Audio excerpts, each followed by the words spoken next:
Bonjour à tous, j'espère que vous allez bien. Aujourd'hui, je vous fais une vidéo que je trouve pertinente parce que en fait, je vais vous expliquer un peu la base des pinceaux. Pas vous expliquer, mais en fait, je vais vous donner mon avis sur un kit parfait de base au niveau des pinceaux à maquillage. Donc, je suis tombée là-dessus un peu par hasard. En fait, j'ai reçu ce coffret-là à travers une BoxyCharm, donc un petit moment déjà.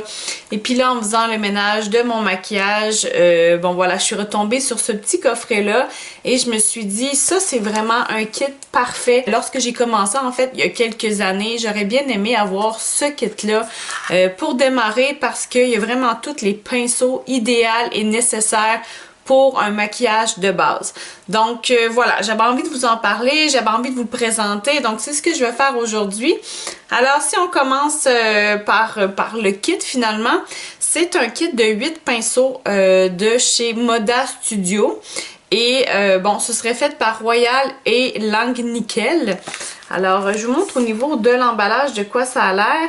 Et voilà, donc c'est 8 pinceaux comme je vous l'ai dit. Donc 100% vegan. Pas de cruauté envers les animaux, donc pas testé. Lors du processus de fabrication, ça n'a pas été testé sur les animaux. Quoi dire de plus? Voilà, je pourrais peut-être commencer dès maintenant. Alors lorsqu'on ouvre l'emballage, ça vient comme ça ici. Donc l'ensemble est tout scellé, hein, comme bien des kits de pinceaux. Et voilà, donc comme vous pouvez le voir là rapidement, ce sont tous des gros formats, donc ce ne sont pas des petits pinceaux. Alors c'est vraiment des gros pinceaux de travail, moi j'adore ça là, les petits pinceaux. J'ai fait une vidéo dernièrement sur le ménage de mes pinceaux 2021 et je vous expliquais que les petits pinceaux, moi c'était pas mon top. Alors c'est très bien que ce soit des full size. Je vous montre ça. Alors, ce qui est bien, c'est que, bon, ils viennent tous dans leur emballage individuel et non seulement ils ont chacun leur petit plastique, mais la plupart ont également le petit plastique protecteur ici au niveau des poils. Donc ça, c'est très très bien parce que ce qu'on veut surtout pas, c'est que finalement nos poils se retrouvent n'importe comment, tout fripé, brisé. C'est vraiment pas optimal pour ce qui est du maquillage. Donc, on aime garder la forme du pinceau. Alors, c'est pour ça qu'ils ont ajouté finalement le petit protecteur. Et ce que je peux voir rapidement, c'est qu'ils l'ont fait pour les plus gros pinceaux. Donc voilà, pour les deux plus gros ici, ils ont rajouté les petits plastiques protecteurs. Alors voici au niveau des pinceaux et ce que je vais faire finalement, c'est que je vais les prendre un par un et je vais vous les expliquer. Petit détail super important, c'est que à l'endos de cette boîte-là finalement, alors il y a l'image de chacun des pinceaux et il y a bon, le nom qu'ils portent et le détail finalement, l'explication de comment l'utiliser, à quoi ça sert. Donc quand je vous dis là, que c'est vraiment là, un kit super, donc un kit qui est top pour débuter, c'est ce que je veux dire. Donc vraiment dans l'ensemble, c'est génial parce que non seulement on a tous les pinceaux qu'on a besoin pour faire un maquillage de base, mais en plus, il vous explique ici en arrière comment utiliser chacun des pinceaux. Donc, vraiment là, beau kit. J'ai envie de commencer par les plus gros parce que, voilà, je sais pas. J'ai envie de commencer par les plus gros.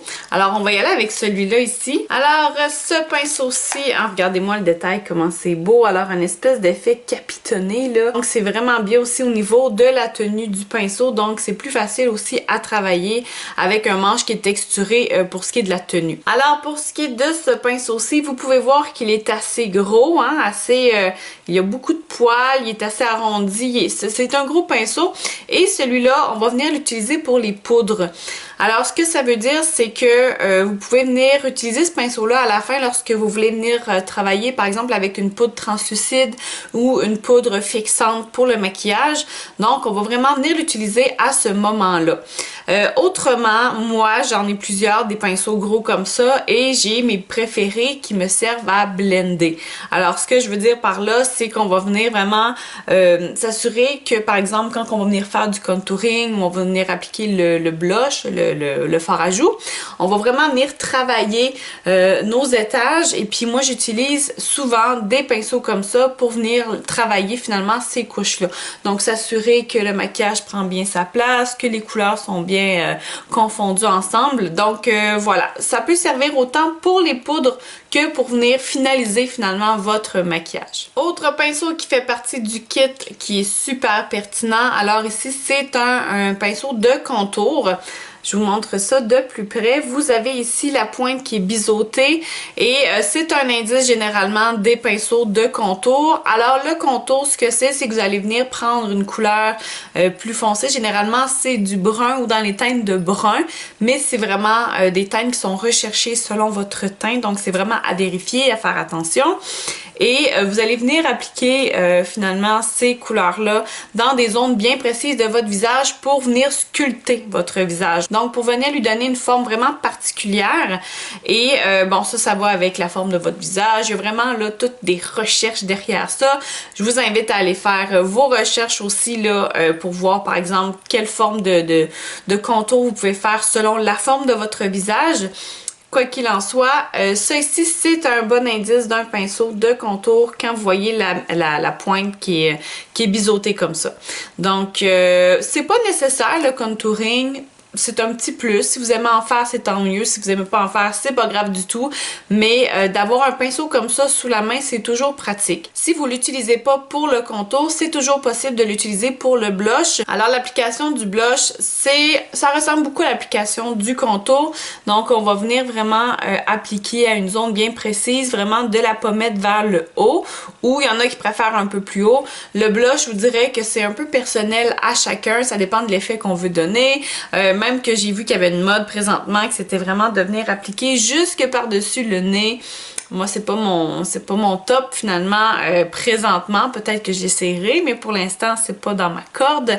Mais c'est ça. Si vous n'utilisez pas ce pinceau-là pour le contour, vous pouvez venir l'utiliser pour le blush sans problème. Autre pinceau qu'il y a dans ce petit kit-là. Donc là, vous avez vu, on part vraiment du plus gros vers le plus petit. Alors, c'est un pinceau ici qui va venir servir pour l'application du highlighter. Donc, en français, c'est enluminateur. J'ai un petit peu de difficulté à le dire. Mais vraiment pour le highlight, donc moi c'est comme mon moment préféré du maquillage, c'est de venir appliquer le highlight. Je trouve ça tellement beau et je trouve que les possibilités de couleurs sont infinies, il y en a tellement. Peut-être qu'un jour je vous ferai une vidéo là sur mes highlights, mon top d'highlights, j'en ai une tonne de copies. Alors c'est vraiment mon moment préféré du maquillage. Et la raison pour laquelle on va venir chercher un petit pinceau comme ça, c'est qu'on veut être sûr que la matière va au complet autour du pinceau. Donc, il ressemble un peu à un pinceau de poudre, mais à ce moment-là, lui, il est un peu plus allongé. Et on vient vraiment chercher au bout, boum, la petite, on dirait comme une queue de lapin, là. C'est vraiment au bout que ça se passe. C'est principalement avec cette partie-là qu'on va venir travailler. C'est pas tellement un pinceau de précision, c'en est un sans l'être. C'est un peu spécial ce que je vous explique là. Mais voilà, donc ce pinceau-là, on va venir vraiment chercher la matière au complet. Mais voilà, on va venir travailler sur certaines zones. Et puis voilà, l'idée c'est vraiment de venir un peu peinturer son visage. Et hop, on a du plaisir à s'appliquer le highlight. Donc c'est à ça que ça sert, ce pinceau-là. Il y en existe des plus gros, il y en existe en fan aussi. En fan, là, je vous dirais que c'est un peu moins malléable comme pinceau. Mais bon, aujourd'hui, on n'a pas, donc je commencerai pas les explications là-dessus. Mais ça, c'en est vraiment un bon. Alors, prochain pinceau, on embarque plus dans les pinceaux au niveau des ombres à paupières à ce moment-là. Donc, on a terminé avec les pinceaux visage. C'est bien assez, hein? Je vous dirais qu'on a fait le tour. On a vraiment les 3 pinceaux de base pour faire un maquillage. Donc, c'est parfait. Maintenant, on tombe sur les pinceaux d'ombre à paupières. Alors, celui-là ici, en anglais, ils appellent ça un shader. Alors, ce que ça vient faire, c'est qu'on va venir appliquer l'ombre à paupières, bon, sur notre pinceau. Et vous voyez ici, il est un peu plus plat, hein? Et il est assez large. Donc, ça permet vraiment une application qui est plus optimale, qui est plus large. Donc, c'est vraiment un bon pinceau pour ça. Il y en existe des un peu plus étroits, mais je vous dirais que pour commencer, ça en est qu'une bonne grosseur. Donc voilà ici pour ce pinceau-là. Le prochain pinceau qu'il y a dans le petit kit, alors c'est celui-là ici, il s'appelle le Crease. En fait, il s'appelle pas le Crease, mais en fait l'utilité qu'il a, c'est pour le Crease. Et vous voyez qu'il ressemble beaucoup au pinceau de highlighter, mais en format plus petit. Donc je vous fais la comparaison ici. Là, vous avez celui-là de gauche, en tout cas qui doit être votre droite, qui sert vraiment au highlighter. Et vous avez celui-là ici finalement qui sert pour le Crease. Alors ce que c'est le crease finalement, c'est la zone entre la paupière finalement et la zone du haut. Donc c'est vraiment cette zone-ci là qu'on va venir travailler. Donc vous pouvez vous en servir pour blender les couleurs ou pour appliquer une couleur plus précise. Alors lui, ce qui est intéressant, c'est qu'il est un peu plus gros et pour blender, c'est vraiment l'idéal. Donc ça vient chercher plus de matière, ça vient vraiment mieux le travailler. Donc moi, je m'en sers beaucoup. Encore là, dans ma vidéo sur mon ménage dans les pinceaux, là, vous avez vu que j'en avais une tonne et je les ai tous gardés. Donc c'est vraiment là des pinceaux de travail génial, autant pour l'application que pour venir blender finalement, mélanger les couleurs ensemble. Alors, prochain pinceau, il nous en reste 3. Encore là, ce sont tous des pinceaux au niveau des yeux. Celui-là ici, c'est le Smudger. Alors, vous voyez vraiment la pointe qui est plus courte, qui est plus dense. Il a plusieurs utilités, je vous dirais. Vous en faites ce que vous voulez encore là. Mais une de ses utilités, finalement, c'est de venir soit appliquer de manière un peu plus précise l'ombre à paupières sur certaines zones. Moi, je m'en sers principalement pour venir appliquer, par exemple, au coin externe de l'œil, des couleurs plus foncées. C'est un pinceau un peu plus de précision, donc je l'utilise un peu plus pour ça. Donc, soit que vous pouvez l'utiliser de cette façon-là, ou sur la boîte, finalement, ce qu'ils en disent, c'est que vous pouvez l'utiliser finalement pour venir appliquer d'ombre à paupières sur la ligne inférieure. Donc, il y en a qui vont venir se mettre de l'ombre à paupières ici. Je vous dirais que moi, je suis pas rendue là encore dans mon processus. Il faut que ce soit bien fait pour que ce soit joli.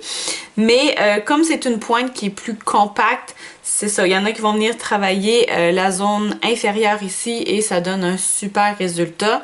Donc, pinceau de travail assez précis. Mais il faut faire attention, comme je vous dis, parce que c'est une pointe qui est assez compacte. Donc, il ne faut pas se tromper en l'utilisant. Prochain pinceau que je vous présente ici, c'est un pinceau de detail, donc de détail. Alors, celui-là ici, il ressemble encore là, soit au pinceau de highlight ou au pinceau de crease, avec une pointe beaucoup plus pointue.